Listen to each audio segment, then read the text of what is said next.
Guys, kita mulai rapat perdana. Terima kasih. Horas. Horas. Shalom. Keluarga Batak yang dikasihi Tuhan. Bersyukur di hari ini kita bisa berkumpul bersama dalam rapat perdana Parkasi. Hari Sabtu tanggal 17 September 2022 bertempat di ruang sekretariat Parkasi di Jalan Abdul Hamid Puncak Rawas, Pemangku Sukamaju, Kecamatan Pesisir Tengah, Pesisir Barat. Adapun rangkaian acara kita di sore hari ini, yang pertama pembukaan yang sedang berlangsung, kemudian pidato sekaligus pembukaan dari Bapak Ketua sekaligus penyampaian visi misi Parkasi. Yang berikutnya pemaparan rencana program kerja oleh koordinator divisi dan koordinator wilayah. Berikutnya diskusi bersama yang akan dipandu oleh moderator dalam rencana pertemuan atau audiensi ke Bapak Bupati Pesisir Barat. Kemudian penetapan secara simbolis pengurus Parkasi periode 2021 sampai 2024 dan foto bersama, dan yang terakhir ialah penutup. Nah, mungkin sebelum memulai acara kita di hari ini, mari kita memulai dengan doa. Kami persilakan kepada Ipol. Horas Madihita Saluna. Horas. Shalom, selamat sore. Selamat sore. Salam sejahtera untuk kita semua. Pertama, marilah kita bersyukur kepada Tuhan bahwa pada sore hari ini kita bisa berkumpul di tempat ini yang adalah sekretariat Parkasi dalam keadaan sehat atau apapun. Meskipun jumlah yang hadir tidak terlalu banyak, tetapi saya berterima kasih untuk kehadiran teman-teman di sini. Undangan sudah disebar lewat grup, juga di luar grup juga sudah berjalan. Ya, saya memahami kendala-kendala atau rintangan atau halangan yang membuat teman-teman yang lain tidak bisa hadir, cuaca atau mungkin ada kesibukan dan kegiatan lain, bisa kami maklumi. Lagi Mbak.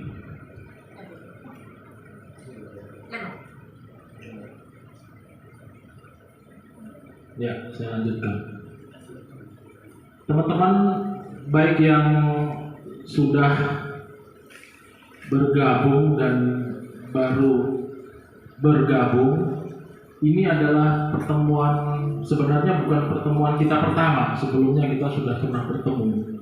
Ya kan? Saya akan sekilas menceritakan sedikit tentang perjalanan terbentuknya Parkasi. Parkasi berdiri tahun lalu, November 2021.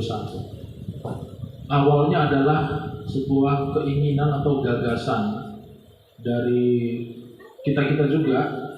Waktu itu Pak Dede pertama menginisiasi bagaimana kalau dibentuk sebuah organisasi yang tanda petik formal dan kita bisa tanda petik berkiprah lah di tingkatan kabupaten. Jadi bukan sekedar perkumpulan yang non formal begitu. Ya, singkat cerita, proses terus berjalan dan sambutan positif ya. Saya pertama sebenarnya berpikir, waduh, ini organisasi formal ini. Nah, tapi nanti saya ikutin aja gitu prosesnya. Tapi singkat cerita, ada sambutan positif dari teman-teman, dan sekitar bulan Oktober ya waktu itu yang kita ketemu di Jukung ya, bulan Oktober, ada saya, Pak Dede, Monte, Jikta, Jairus, sama lagi, Gabe. Ya, akhirnya dirumuskanlah perkumpulan ini. Ya, Berjalannya waktu menentukan nama dan lain sebagainya, ada yang mengusulkan persatuan dan seterusnya. Jadilah namanya pakai persaudaraan, usul le Stompul jadi Lumong, supaya lebih dekat lah gitu.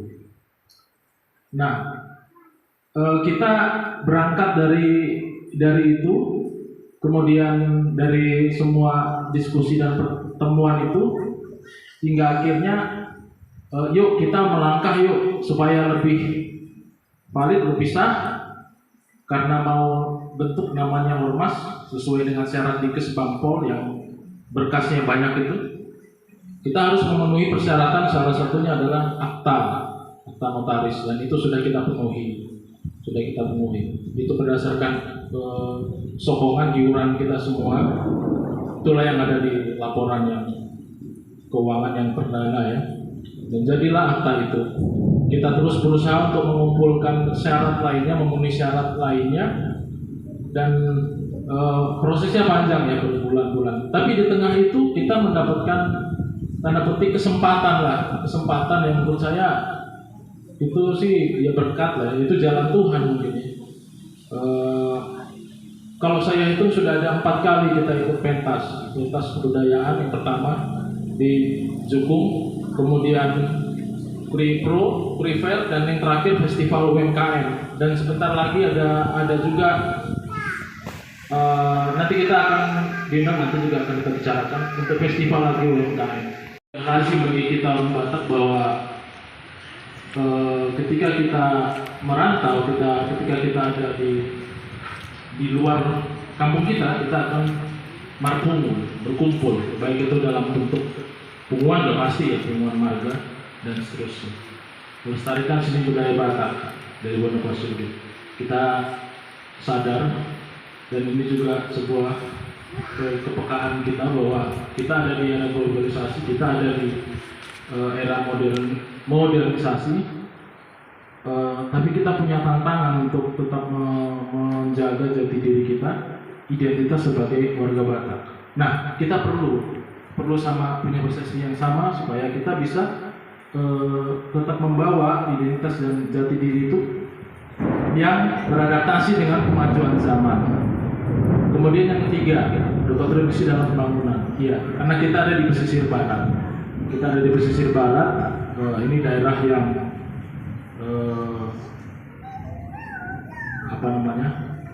mayoritas, tentu ya kita sebagai tanda petik minoritas. Tetapi kita punya panggilan bagaimana kita di daerah ini punya kontribusi untuk memajukan daerah ini, daerah pesisir barat ini, yang kita adalah bagian dari kabupaten ini, menciptakan kedamaian dan rasa dan seterusnya. Ya, karena kita juga sebagai komunitas berdampingan juga dengan komunitas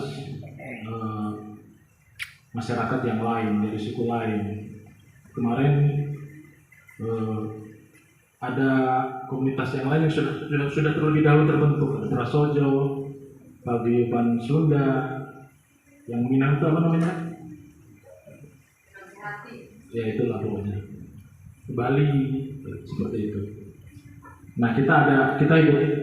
Bagaimana kita juga sama-sama dengan mereka. Oras masuk lagi.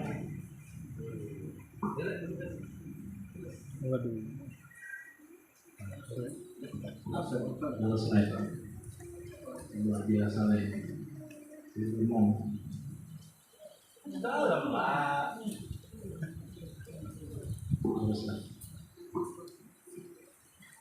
Saya lanjutkan ya. Dan dalam rasa persaudaraan dan melaju kebersamaan dan pekan terhadap bersama. Kita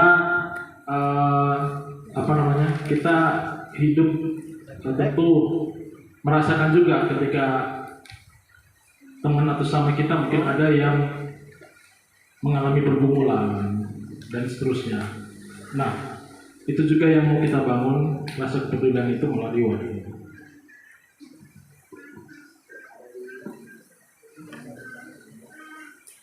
Apa sih yang mau digaungkan? Ya, kita rumuslah semboyan parkasi Satai Salolon Masyurita.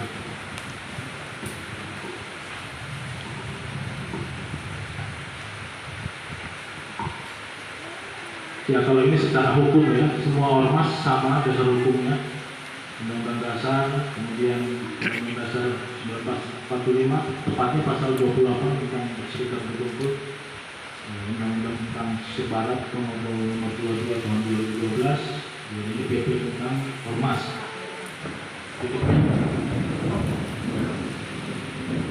Nah, legalitas. Ya, Barkasi sebagai organisasi yang legal telah memenuhi, saya bilang telah memenuhi persyaratan dokumen yang dipersyaratkan oleh lembaga pemerintah dalam hal ini Badan Kesbangpol. Itu sudah kita penuhi. Sebenarnya selain tingkatnya yaitu penggabian itu lagi di jalan. Termasuk juga untuk koordinator wilayah utara, tengah, dan selatan. Untuk utara Lae Stongpul, kemudian yang di wilayah tengah Lae Pinial, Manurung, dan untuk selatan Lae Owon Stumia. Saya kira itu rekan-rekan yang bisa saya sampaikan. Kemudian selanjutkan dengan pertama dari divisi Humas dan Media. Silakan Rejika, mungkin ada yang disampaikan. Terima kasih.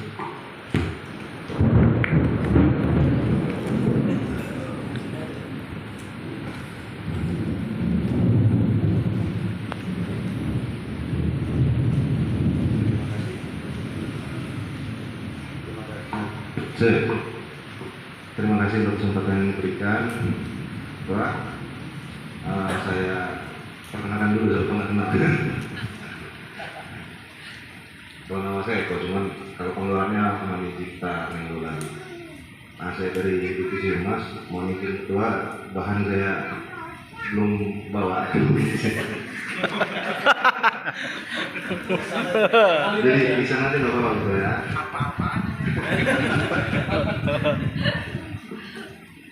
Jadi sedikit yang saya sampaikan dari program kerja divisi Humas, ada beberapa program kerja. Ada beberapa program kerja yang tepat sasaran kena dengan masyarakat, seperti untuk nanti tanggal 15 yang kedua sampaikan kita ada kegiatan seni budaya. Harapannya kita bisa terlibat di UMKM-nya juga untuk kegiatan seni budaya tanggal 15 Oktober nanti. Kemudian salah satu program kerjanya adalah menjalin silaturahmi hubungan kerjasama dengan pihak media massa itu. Jadi ada 4 program yang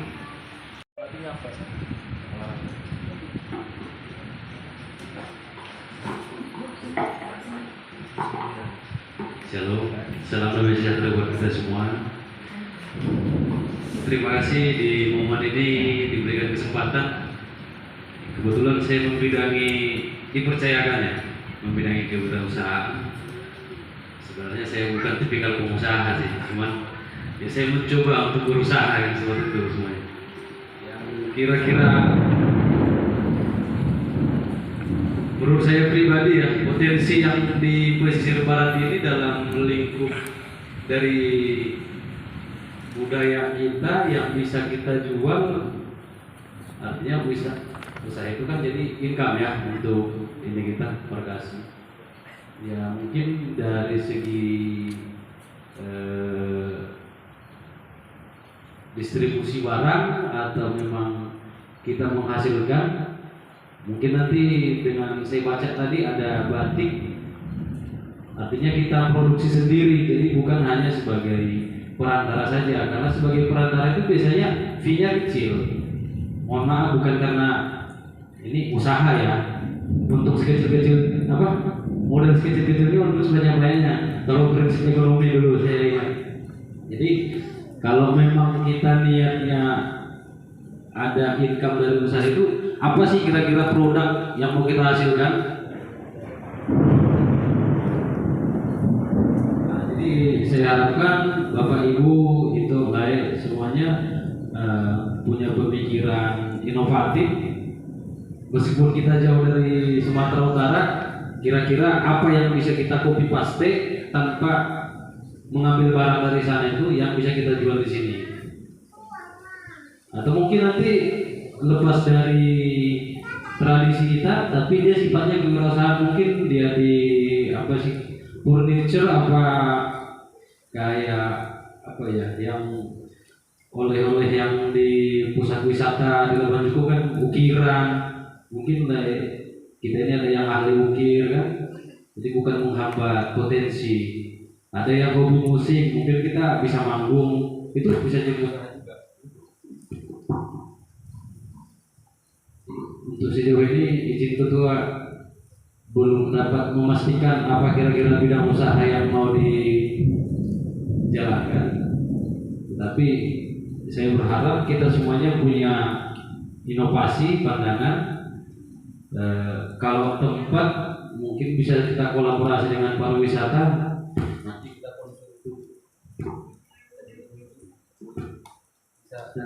bisa konsul ke sana. Ada lokasi mungkin di beberapa titik, Tanjung Setia sama di ini di Labuan Juku. Jadi sedikit banyak itu masukan, jadi mohon kerjasamanya agar saya bisa menggali lebih dalam lagi potensi dari kawan-kawan semuanya. Karena kalau kayak bidang kesehatan